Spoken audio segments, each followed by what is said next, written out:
45 ஆண்டுகளுக்கு முன் படித்த அறந்தாங்கி அரசு மேல்நிலைப்பள்ளி மாணவர்கள் சந்திப்பு. அறந்தாங்கி அரசு மேல்நிலைப் பள்ளியின் 1978-80 ஆண்டுகளில் மேல்நிலைப் பள்ளியின் முன்னோடிகளாக பயின்ற முன்னாள் மாணவ மாணவியர்கள் 45 ஆண்டுகளுக்கு பிறகு சந்தித்து மீண்டும் இணையும் கூட்டத்திற்கான முன் தயாரிப்பு கூட்டம் அறந்தாங்கி சுந்தரம் பேக்கரி கூட்ட அரங்கில் இன்று 6/10/2024 நடைபெற்றது. இக்கூட்டத்தில் முன்னாள் மாணவ மாணவியர் 50க்கும் மேற்பட்டோர் கலந்து கொண்டனர். இக்கூட்டத்தில் இந்த அமைப்பின் தலைவராக முன்னாள் மாணவரும் திண்டுக்கல் GTN கல்வி குழுமங்களின் தலைவரும் திண்டுக்கல் தொழிலதிபருமான அரிமா டாக்டர் K. ரத்னம் அவர்கள் ஒருமனதாக தேர்ந்தெடுக்கப்பட்டார். மேலும் தமிழ்நாடு அரசு அலுவலர் ஒன்றியத்தின் முன்னாள் மாநில தலைவருமான திரு K. சண்முகராஜன் மற்றும் திரு மதிவாணன், திரு பெரியசாமி, திரு செல்லையா, திரு சந்திரசேகரன், திரு பரணிதரன், திருமதி கல்யாணி மற்றும் திருமதி தாமரை செல்வி, திரு சக்திராஜன் உள்ளிட்ட பலரும் கலந்து கொண்டனர்.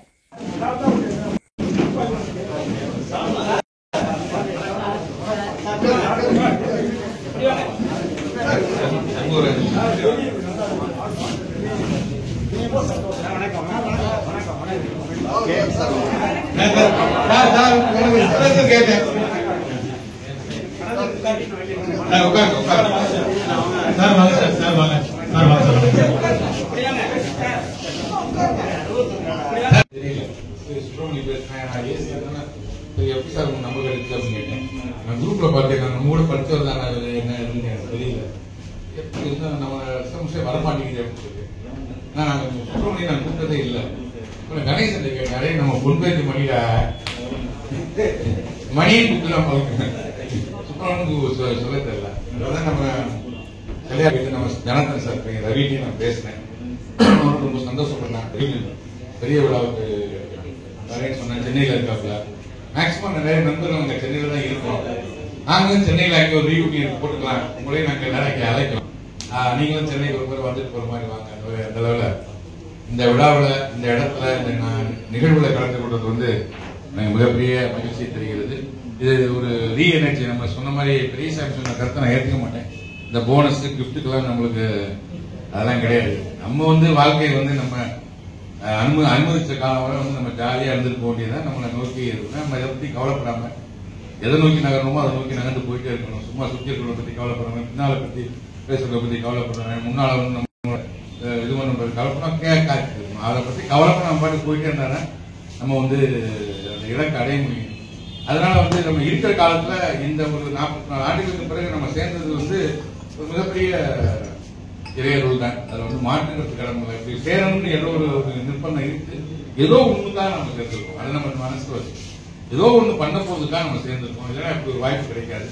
அதை சரியாக பண்ணுவோம், சரியாக செய்வோம். வாருங்கள் வட முடிப்போம். வரலாற்று நன்றி. இருந்தபோது என்னால அரசு பணியிலிருந்து வர முடியாது.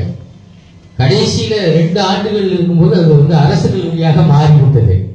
அதற்கு முதல்வர் பொறுப்பு அப்படிங்கிற விருப்பத்தின் பேர்ல அங்க உள்ள கல்லூரி கல்வி மண்டல இயக்குனர் திருச்சியிலிருந்து விருப்பமா நான் கொடுத்து பணி, அதாவது ஓடி, அதாவது ரெபுடேஷன், அதுல வந்து என்ன கொடுங்கன்னு சொல்லி பிலிமினஸ் எல்லாம் கொடுத்து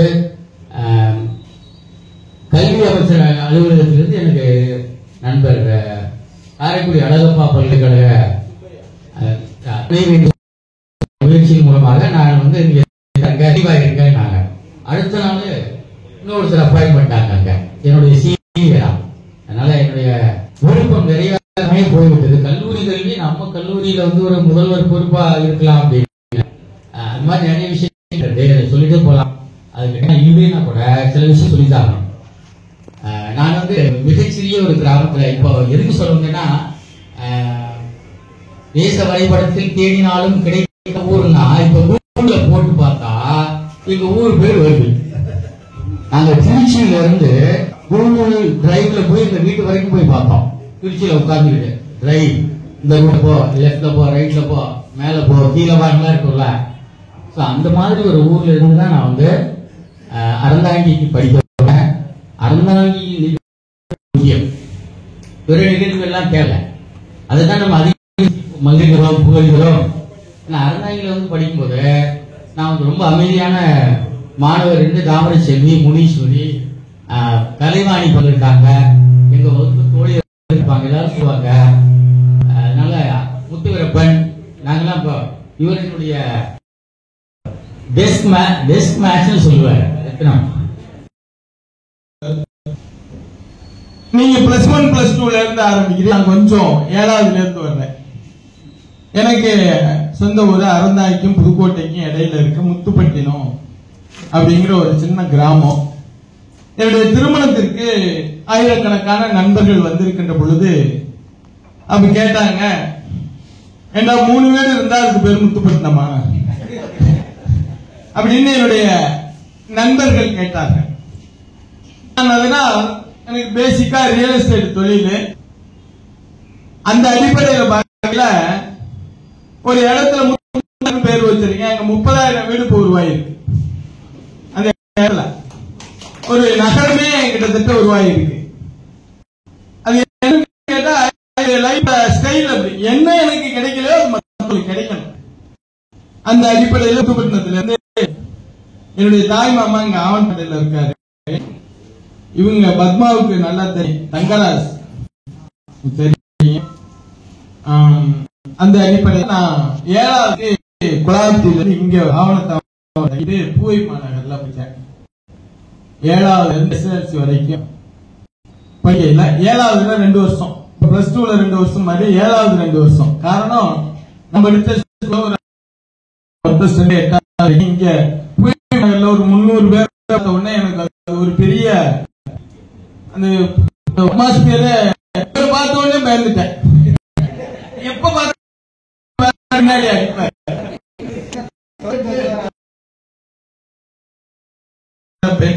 ஆனா அந்த புண்ணியம் எனக்கு வில்லன் ஆயிட்டேன். என்ன சொல்றேன், ஹிஸ்டரி உண்மையாவே ஹிஸ்டரி. அது என்ன சொல்ல போன SSLC 73 முடிவு அப்படின்னு சொல்லிட்டு கடுமையான வரைக்கும் முடியாட்டாரு. அதுல 1 வாரம் 10 நாள் போயிடுச்சு.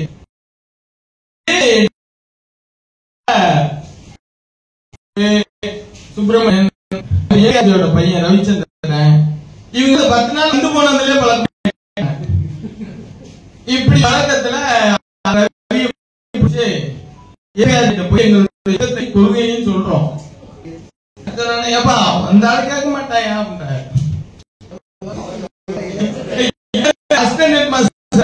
மாட்டாரு.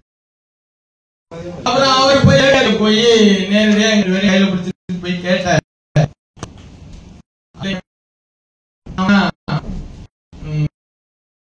காமர்ஸ் எடுத்து சொல்றேன். காமர்ஸ் மேல இல்ல. அப்புறம் பண்ணாரு, ஒரு 2 நாள் வெயிட் பண்ணிட்டு வாங்கப்பான்னு அவர் சண்டை கட்டி 5 நாள் மெடிக்கல் லீவ் போட்டு எங்களுக்கு தகவலை சொல்லி நானும் முரளியும் வந்து ஜாயின் பண்ண யாரோ இங்க ஹெர்பேரியம் மார்க் சொன்னாரு. ஹெர்பேரியம்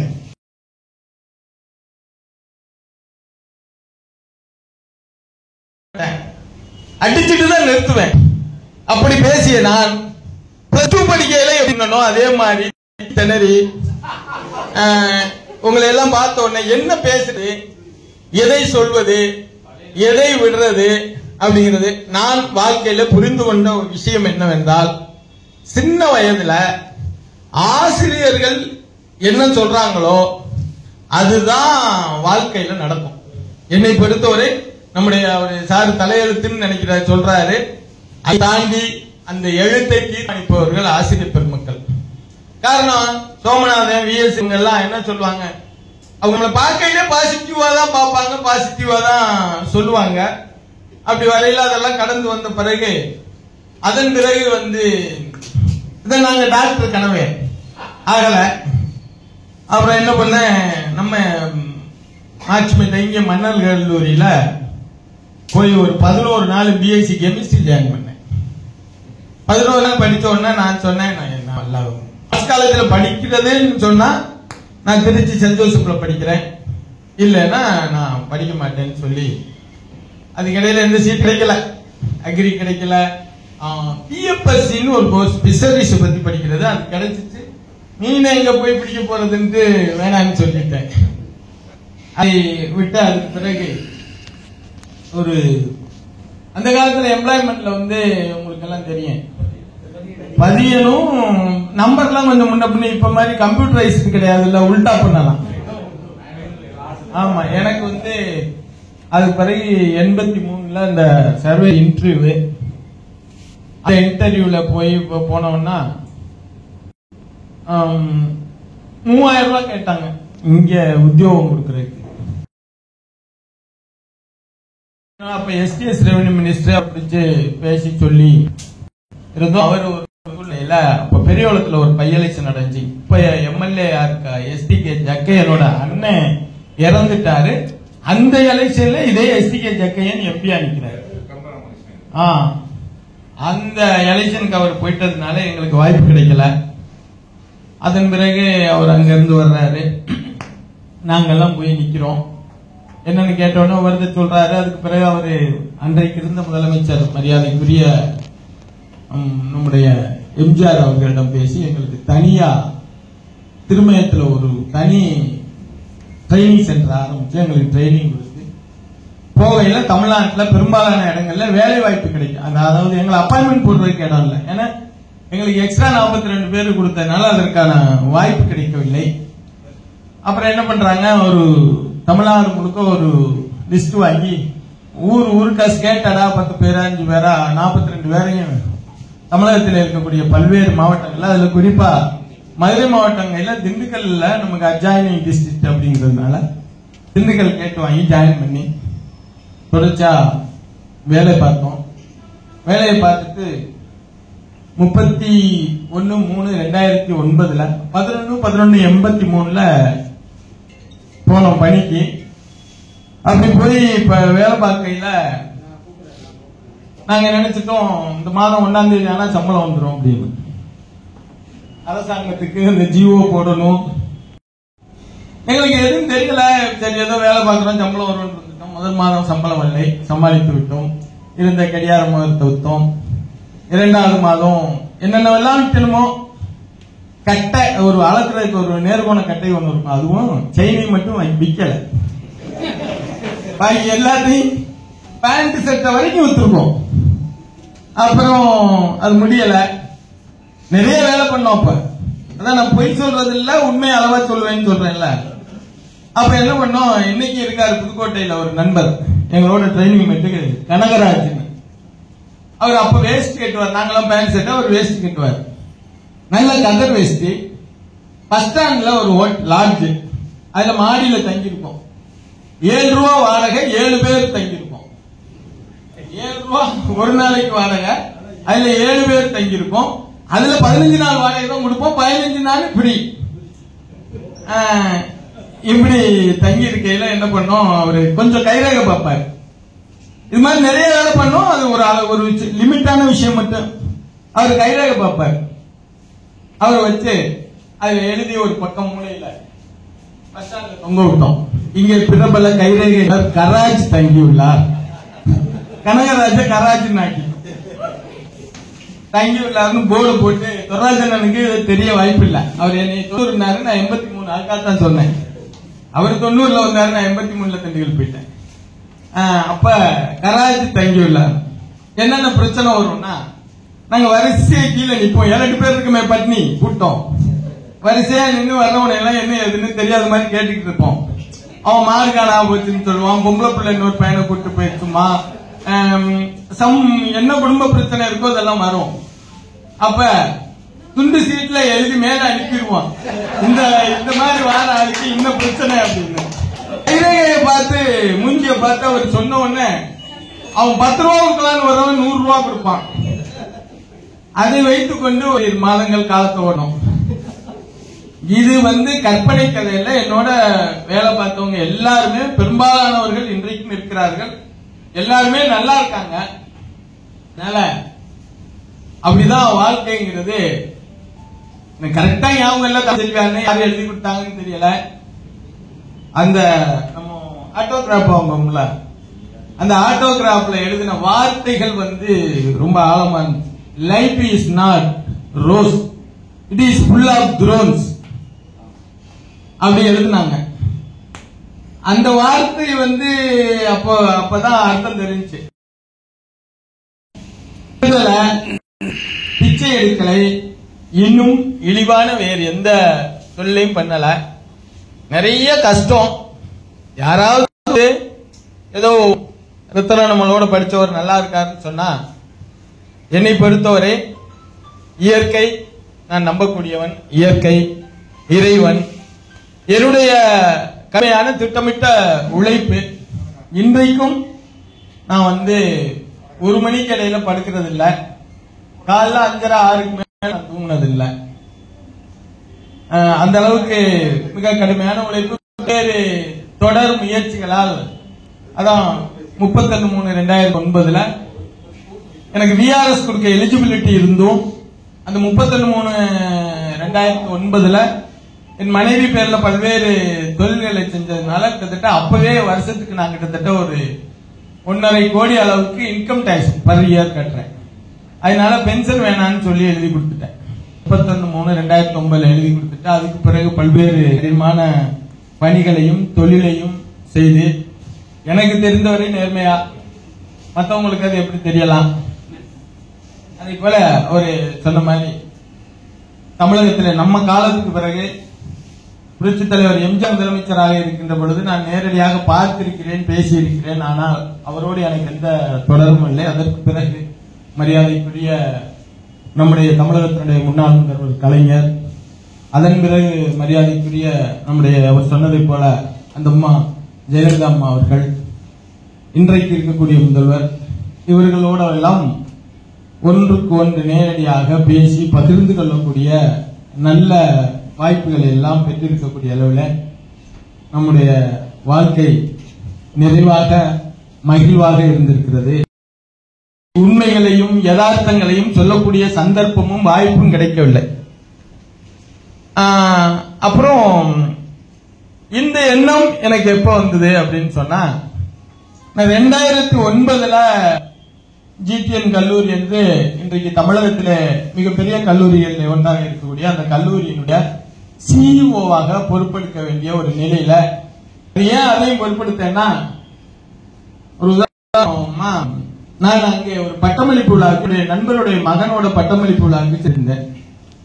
போயில அது சின்ன ஹால் தான் மீட்டிங். அது ஒரு 400 பேர் 500 பேருக்கு பட்டம் அளிக்கிறாங்க. போனா அவங்க என்ன சொல்றாங்க, 1+1, அதாவது ஒரு ஸ்டூடெண்ட் ஒரு பேரண்ட்டுக்கு தான் வாய்ப்பு கொடுப்போம்னு சொல்லியிருக்காங்க. என்னை அவர் கூட்டு போயிட்டாரு. அந்த கல்லூரி தாளாளரோட அவருக்கு நெருங்கிய தொடர்பு இருக்கிறதுனால கூட்டு போயிட்டாரு. அவர் என்ன சொன்னாரு, ஒண்ணு அப்பா போயிருங்க, நீங்க போயிருங்கன்றாரு. நான் படகு வெளியில வந்துட்டேன். இது நடந்தது 2007. 2009 நான் அந்த கல்லூரியுடைய சிஇஓ ஆகி தான் உள்ள போனேன். இது மாதிரி ஒரு முரட்டுத்தனமான பிடிவாதம். எது நமக்கு என்ன சாப்பாடு கிடைக்கலையா, இன்றைக்கு ஒரு நாளைக்கு பாத்தீங்கன்னா குறைந்தபட்சம் எங்களுடைய கல்லூரிகள்ல ஒரு 10,000 பேருக்கு சாப்பாடு போறோம் பர் டே.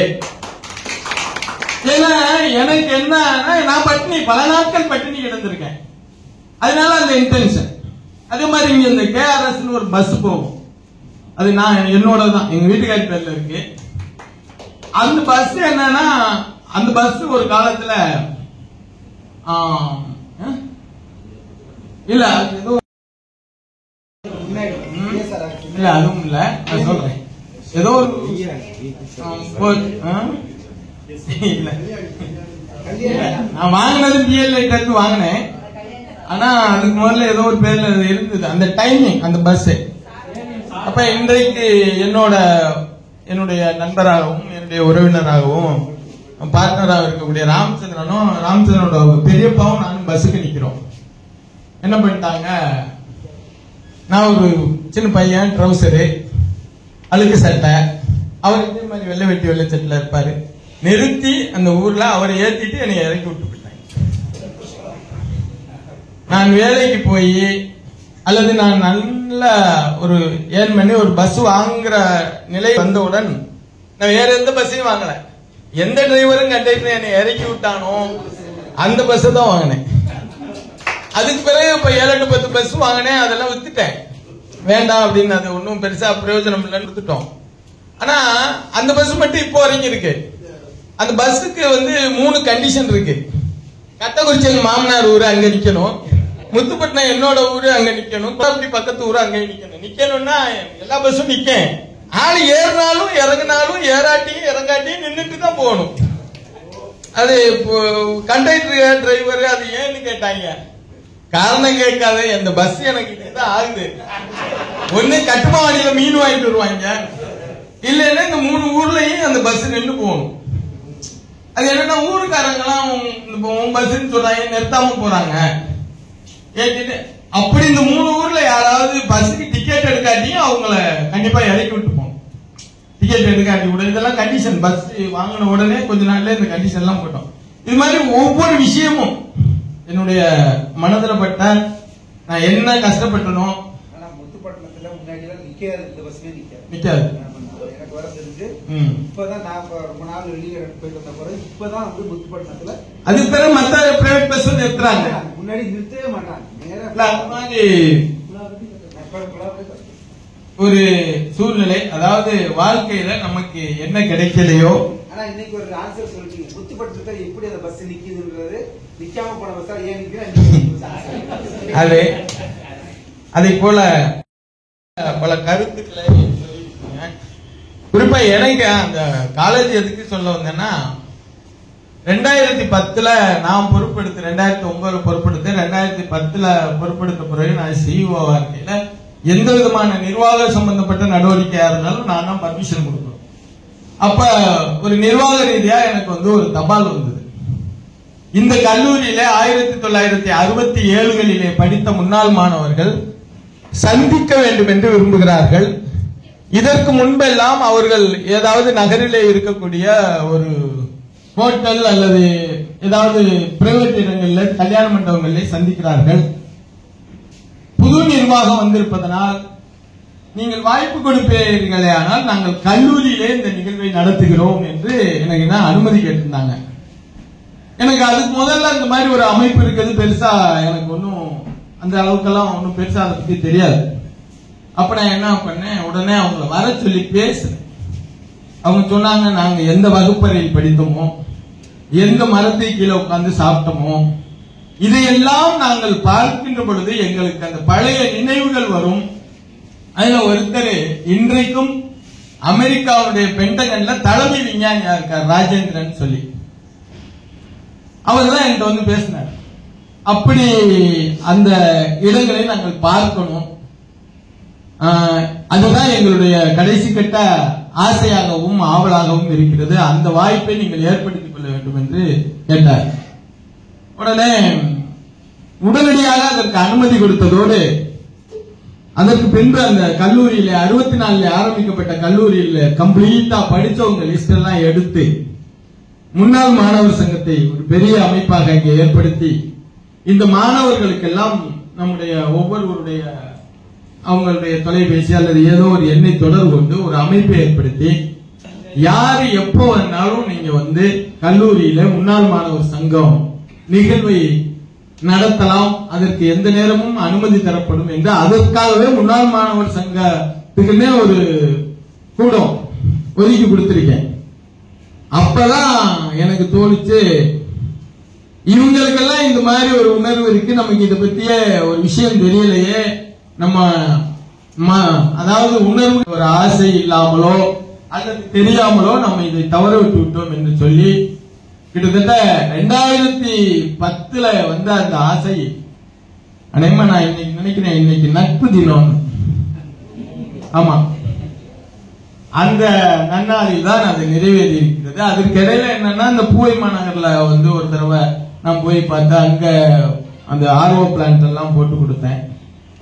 இப்ப விஷயம் என்னன்னா, அதான் நம்ம இங்கே கூடி, இங்கே இதுவரை மற்றவர்கள் எல்லாம் சொன்னதை போல இது வெறும் கூடி கலைகின்ற கூட்டமாக இல்லாமல், அப்புறம் இன்னொருத்தர் சொன்னாரு, வயது பெரிய சமையார் சொன்னாரு, வயதுங்கிறது வெறும் நம்பர் தான் அப்படின்னு.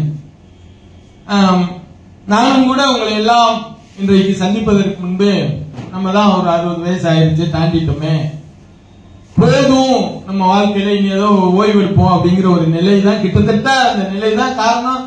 உங்க எல்லாரையும் விட நான் ரொம்ப ரொம்ப ரொம்ப கஷ்டப்பட்டிருக்கேன். ஏன் 57 நாட்கள் சிறைவாசம் கூட செஞ்சிருக்கிறேன். அதெல்லாம் பார்த்ததுனால போதும்னு நினைக்கிற நேரத்துல உங்களை எல்லாம் சந்தித்து இன்னும் நீண்ட காலம் நண்பர்களோட அளவலாவி அவர்களோடு பல்வேறு விஷயங்களை பகிர்ந்து கொண்டு இந்த பள்ளிக்கால தோழர்களோடு இந்த சமுதாயத்திற்கு ஏதாவது உதவ வேண்டும் என்கின்ற அடிப்படையில் தான் இன்றைக்கு இந்த எண்ணம் உதயமாயிருக்கிறது. கூட்டத்துக்கு முன்னாடியே நான் யார்கிட்டயோ அன்னைக்கு ஜூம் மீட்டிங்க அதுல பேசையில நான் சொன்னேன், கூகுள் மீட்ல நம்ம செல்லையா யாராவது போய் நம்முடைய பள்ளியை தொடர்பு கொண்டு நம்ம எப்ப இந்த மாத்தையில ஒரு நாளோ இந்த மாதமோ அடுத்த மாதமோ ஒரு நாள் நம்ம எல்லாம் அங்க போய் ஒரு விழாவை நடத்துவதற்கான ஏற்பாட்டை செய்கின்ற திட்டமிடுகிற விழா தான் இது. ஆமா, அத வெகு விரைவில் செய்வதற்கான ஏற்பாட்டை நம்முடைய செயற்குழுவில் இந்த முடிவெடுக்க வேண்டும் என்று இந்த நல்ல நேரத்தில் கேட்டுக்கொள்கிறேன். பொதுவா நம்ம துர்ராஜன் சொன்ன மாதிரி திண்டுக்கல் மாவட்டத்தை பொறுத்தவரை நான் அவரு பொதுவா எல்லா இடத்துலயும் போனா ஒரு தலைமை விருந்தினர்னா அறிமுகத்துக்கு யாராவது கூட்டு சொல்லுவாங்க, இல்லாட்டி அங்க இருக்கவங்க அறிமுகம் பண்ணுவாங்க. இது வந்து தன்னெழுச்சியாக அண்ணன் வந்து என் மேல இருக்க ஆர்வத்துல அவர் பாட்டுல நிறைய சொன்னாரு. அப்படியெல்லாம் ஒண்ணுமே கிடையாது. இல்ல இல்ல அப்படியெல்லாம் எந்த ஒண்ணும் கிடையாது. நமக்கே என்ன கிடைக்கல, நம்மளால முடிஞ்சா நம்ம மூலமா மற்றவங்களுக்கு அது கிடைக்கும். இதை தவிர இதுக்கு வித்திட்டவர்கள் ஆசிரியர்கள். ஆசிரியர்கள் அதுல நான் ஏதாவது எந்த ஒரு கூட்டத்திலும் மாணவர்களுக்கு உடைய கூட்டமாக இருந்தாலும் சரி, மற்றவர்களுடைய கூட்டமாக இருந்தாலும் சரி, ஒரு 3-4 விஷயத்த பள்ளிக்கால விஷயத்தை பகிர்ந்து கொள்றத விட குறிப்பா சயின்ஸ் படிச்சவங்க எல்லாருக்குமே கண்டிப்பா தெரியும். மணி சார் ஜிஜிஆர் வந்து கடைசி வரைக்கும் முதல் நாள் ஆரம்பிச்சு கடைசி நாள் வரைக்கும் ஒன்னு சொல்லுவார், ஒட்டுண்ணி சாருண்ணி. இந்த ஒட்டுண்ணிங்கிறது என்னன்னா, தான் ஒரு பொருளோடு சார்ந்து எந்த பொருளை சாருகிறதோ அது வந்து அதை சாப்பிட்டு அதை கொண்டுட்டு இது உயிர் வாழும். சாருண்ணிங்கிறது தான் ஒரு பொருளோடு சார்ந்து சார்ந்ததுக்கும் நன்மை செஞ்சுட்டு தனக்கும் நன்மை செய்து கொள்வது சாருண்ணி அப்படின்னு சொல்லிட்டு கடைசியா என்ன சொல்லுவார்னா, உங்களுடைய வாழ்க்கை சாருண்ணித்தனமான வாழ்க்கையாக எதிர்காலத்தில் உங்களுடைய வாழ்க்கை அமையணும் அப்படின்னு சொல்லி அதுக்கு ஒட்டுண்ணிக்கு ஒரு உதாரணம் சொல்லுவாரு. இந்த மரங்கள்ல எல்லாம் புல்லுருவின்னு சொல்லுவோம்ல, மாவை புளிக்க வைக்கிற பாக்டீரியா வந்து சாருண்ணி அப்படின்னு சொல்லுவாரு. அந்த இது வந்து எனக்கு செவியில அப்படியே ஒழிச்சுக்கிட்டே இருக்கும். நம்ம வாழ்க்கை யார் மேலேயாவது கோவங்கள் கூட வரும். சில நேரத்தில் இவன் இப்படி பண்ணிட்டானே இப்படி கோவம் வரும். கோவம் வந்த பிறகு பாத்தியார் சொன்ன சாருண்ணி ஞாபகத்துக்கு வந்துடும். நம்ம அடுத்தவங்களுக்கு துன்பம் செய்யக்கூடாதுங்கிற ஒரு செய்தி நம்முடைய மனதிலே வருகின்ற பொழுது அதை மாத்திக்கிறது. அது ஒரு விஷயம். அதே மாதிரி திங்கிங் பெருசா இருக்கணும் அப்படிங்கிறது, பெருசா தான் சிந்திக்கணும் அப்படிங்கிறதுக்கு அவர் புத்தகத்துல கூட எழுதியிருந்தாரு. நான் இப்ப அவரு மணியோசைங்கிற புத்தகத்துல வெளியிட்டுள்ளார். நீங்க வந்து அந்த புத்தகத்துல எழுதியிருக்கையில ஒரு சாப்டர்ல 40வது சாப்டர்ல என்னமோ ஒரு 5-6 வரையும் எழுதியிருந்தார். அதுக்கு பிறகுதான் எனக்கு அந்த விஷயமே ஞாபகத்துக்கு வந்தது. என்னன்னா, பொதுவா வகுப்பறைக்கு வந்த உடனே யாராவது ஒருத்தரை கூப்பிட்டு ஏதாவது ஒரு குரல் சொல்ல சொல்லி அதுக்கு அர்த்தம் சொல்லுவார். அப்ப அவருடைய வகுப்புல நான் சொன்ன குரல் வந்து, காண முயலைந்த அம்பினில் யானை பிழைத்த வேலேந்தல் இனிது அப்படி குரலை கரெக்டா சொல்லிட்டேன். ஆனா எனக்கு சரியான அர்த்தம் தெரியல. அப்ப நான் ஏதோ சொன்னேன். அப்ப அவர் சொன்னாரு, அது இல்ல தம்பி, ஒரு காட்டுக்கு போய் ஒரு முயலுக்கு குறி வைத்து அதை கரெக்டா அடித்து பிடிக்கிறத விடவும் அதே காட்டுல யானைக்கு நீ ஒரு அம்பை எய்து அந்த யானை தப்பி பிழைத்து விட்டால் பரவாயில்ல, உன்னுடைய முயற்சி பெரிதாக இருக்க வேண்டும். அதுதான் பாரதியார் கூட சொல்லியிருக்காரு, பெரிதிலும் பெரிதுகள் என்ன. அது மாதிரி அதனால நான் என்ன விஷயத்துக்கு வர்றேன்னா, மத்தவங்க என்ன மாதிரி முயற்சி எடுத்தேன்னு தெரியாது. எடுக்கக்கூடிய எல்லா முயற்சியும் பெருசா தான் போவேன்.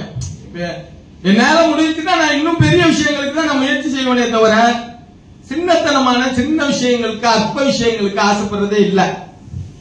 எதை எடுத்தாலும் நான் வந்து நீங்க எல்லாம் பாக்குற ரத்தனத்துக்கும் என் உள்ளுக்குள்ள உள்ளது நான் எதையுமே இன்னும் என் வாழ்க்கையில நான் நினைச்சதுல 5% அச்சீவ் பண்ணலைங்கிறதா என்னுடைய உள்மனதுக்குள்ள இருக்கக்கூடிய உண்மையான விஷயம்.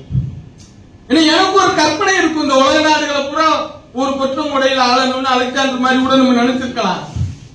அது மற்றவங்களுக்கு பார்க்கையில நம்ம சக்சஸ்ஃபுல் மேன் நினைக்கலாம். என்னை பொறுத்தவரை அதாவது தேடுதல்ங்கிறது கடைசி வரை இருக்க வேண்டும் என்பதற்காக சொல்றேன். பொதுவா இந்த கூட்டத்தின் மூலம் இந்த இயக்கத்தின் மூலம் உங்களை எல்லாம் உண்மையிலே சந்தித்ததுல எனக்கு மற்றற்ற மகிழ்ச்சி. என்ன நான் எல்லா கூட்டத்துக்கும் போனா ஒரு அஜெண்டா அல்லது மனசுக்குள்ள ஒரு சின்ன விஷயம் ஏதாவது இந்த கருவை வைத்து பேச வேண்டும் நினைச்சிட்டு போவேன் அல்லது ஒரு குறிப்பாக வச்சிருப்பேன். இந்த கூட்டத்துல பார்த்த பிறகு எனக்கு வந்து முதல்ல பிரேக் டவுன் ஆயிடுச்சு. சப்ஜெக்ட் பேசுறது என்னன்னு எனக்கு எந்த ஒரு ஐடியாவுமே இல்லை. ஆனா நான் அடிக்கடி இந்த ஓல்டு ஸ்டூடெண்டா சொல்லிட்டு முன்னாள் மாணவர் சங்கம் அப்படின்னு சொன்னா இன்னும் சொல்ல போனா எங்க காலேஜில் நடக்கிற மீட்டிங் எல்லாம் அவங்க கூப்பிட்டாலும் கூப்பிட்டாச்சு அன்னைக்கு நான் ஊர்ல இருந்தா வர்றேன் நானும். அவங்க அந்த பழைய ஸ்டூடெண்ட் ஏன்னா அவருடைய நினைவலைகளை பகிர்ந்து கொள்வதுங்கிறது நமக்கு பெருசா இருக்கும். குறிப்பா ஒரு 2 வருஷத்துக்கு முன்னாடி லதான்னு ஒரு கெமிஸ்ட்ரி படிச்ச எங்க காலேஜ்ல படிச்ச ஒரு ஸ்டூடெண்ட் அந்த பொண்ணு வந்து பேச்சு நான் லண்டன்ல வந்து அந்த நாட்டினுடைய அறிவியல் ஆய்வகத்தினுடைய தலைமை விஞ்ஞானியாக இருக்கிறேன். நம்மை கிட்டத்தட்ட 300 ஆண்டுகள் ஆண்ட அந்த ஆங்கிலேயருடைய ஆட்சியில நான் நினைத்தால் அங்கே ஒரு ஆக்க சக்தியாகவும் முடியும், ஒரு அழிவு சக்தியாகவும் முடியும். அந்த அளவிற்கு நான் உயர் பதவியில இருக்கிறேன். அதற்கு இந்த கல்லூரி தான் எனக்கு வித்திட்டது அப்படின்னு நம்ம பேச்சு. அது மாதிரி நாம் ஒவ்வொருவரும் இந்த நிலையில இருப்பதற்கு காரணம் இந்த அது +2 ஒரு பெரிய டேர்னிங் பாயிண்ட். அப்ப எல்லாருமே ஆசிரியர்கள் சொல்லுவாங்க இந்த வருஷம் தான் உங்களுக்கு பியூசி இருக்க காலத்துல பியூசி சொல்லுவாங்க, +2 இருக்க காலத்துல +2 தான் உங்களுடைய வாழ்க்கையில திருப்பு முனைன்னு. இப்ப திருப்பு முனை நடந்துச்சோ இல்ல அவங்க சொன்னதுல ஒரு 10 வார்த்தை நம்ம வாழ்க்கையில நம்ம செவிகள்ல அல்லது நம்ம மூளையில ஏற்றிக்கிட்டது இன்றைக்கு பயன்படும். அதே போல என்னோட தொடர்புல யார் இருந்திருந்தாலும் ஒரு உதாரணமா மார்க் என்னோட தொடர்புல இருந்தாரு. அதனால அவர் பையன் ஏதோ ஒரு பணியில நம்மகிட்ட தான் இருக்காரு. அடைக்கன் வந்து என் கூடவே தான் இருக்காரு. மதிவான நான் வந்து அவர் சொன்னார் ஏதாவது தடுமாற விட்டுறணும்னு முதல்ல ரிசைன் பண்ணிட்டு வரமாட்டேன்னாரு. நான் அவரை நான் கூப்பிட்ட நேரத்துல என்னை பொறுத்தவரை அங்க என்னன்னா பிரின்சிபால் ஒரு தடுமாற்றமான நேரம். இவரை நம்ம வந்து காலேஜ்ல ப்ரொஃபஸரா மாத்திக்கிட்டு ஒரு பிரின்சிபால் ஆகும்னு நினைச்சு நான் கூப்பிட்டு அதை நான் வந்து சொல்லல. கூடுதலான உத்தரவாதத்தை கொடுத்துட்டோம்னா முடியலாட்டி கஷ்டமா இருக்குன்னு சொல்லி அந்த மாதிரி என்னுடைய அதே மாதிரி நான் 7வதுல நானும் முத்துக்குமார் ஒருத்தன் 2 பேரும் படித்தோம். அவன் தான் இன்னைக்கு புஷ்கராங்கிற அக்ரிகல்ச்சரல் காலேஜில் வந்து அந்த அக்ரிகல்ச்சரலோட விவசாயத்தை அவன் தான் தலைமை தாங்கி பார்க்கலாம். அதனால நான் எல்லாத்தையும் முதல்ல சொல்லிட்டு நிறுவனங்கள்ங்கிறது நான் அந்த பதிவுல போட்டேன்னு நினைக்கிறேன். ஏன்னா நான் 2 கல்லூரி, ஒண்ணு நம்ம திருவரங்குளத்தில் இருக்கக்கூடிய பம்பன்ல இருக்கக்கூடிய அக்ரிகல்ச்சரல் வேளாண்மை அறிவியல் கல்லூரி, அதனுடைய ஸ்தாபகரே நான் தான். அப்ப அந்த விழாவில் நான் பேசல நான் சொன்னேன் நான் மெடிசன் படிக்கணும்னு ஆசைப்பட்டேன். என்னால ஒரு மருத்துவ மாணவனாக ஆகி ஒரு மருத்துவ சேவை செய்ய முடியல. இன்றைக்கு அங்க நம்ம ஜிடிஎன்ல வந்து பிஎன்ஒஎஸ் ஒரு இயற்கை மருத்துவ கல்லூரி, அதுவும் கிட்டத்தட்ட 6 ஆண்டு படிப்பு. நான் மெடிசன் படிக்க முடியாதனால நான் வந்து ஒரு மருத்துவ கல்லூரியை ஆரம்பித்திருக்கிறேன். அதே போல நான் விவசாயம் படிக்க முடியவில்லை, அதனால்தான் நான் இந்த விவசாய கல்லூரியை ஆரம்பிக்கிறேன் என்று அந்த விழாவிலே நான் பேசுகின்ற பொழுது சொன்னேன். அதான் நம்முடைய வாழ்க்கையினுடைய சாராம்சங்கிறது நமக்கு எது கிடைக்கலையோ எது முடியலையோ முடிந்தவரை நாமே பெறுவதற்கு முயற்சி செய்யணும். நமக்கு முடியலையா நமக்கு நண்பர்கள், உறவினர்கள் அல்லது குழந்தைகள் இவர்கள் பெறுவதற்கான முயற்சி எடுக்க வேண்டும். இந்த அடிப்படையில இங்கே இருக்கக்கூடிய நம்முடைய நண்பர்கள் அனைவருடைய குழந்தைகள், உறவினர்கள் யாருக்கேனும் அவர் சண்முகராசன் சொன்னது மாதிரி அவர் சென்னை என்று சொன்னார். நான் தமிழகத்திலே எந்த இடத்துல இருந்தாலும் எந்த விஷயமாக இருந்தாலும் என்னை நேரில் சந்திக்க வேண்டும் என்றெல்லாம் அவசியம் இல்லை. என்னுடைய தொலைபேசி எண் இருக்கிறது, அதுக்கு மேல மதிவானம் பக்கத்திலே இருக்காரு. அவர்கிட்ட சொன்னா என்னால் இயன்றதை முடிந்ததை கண்டிப்பாக நான் என்னால் இயன்றதை செய்து தருவேன். அது போல உரிமையோட உங்க யார்கிட்டையும் எனக்கு வேலை இருந்தாலும் கண்டிப்பா உடனடியாக கூப்பிட்டு எனக்கு இதை பண்ணி கொடுங்கன்னு கேட்பேன்.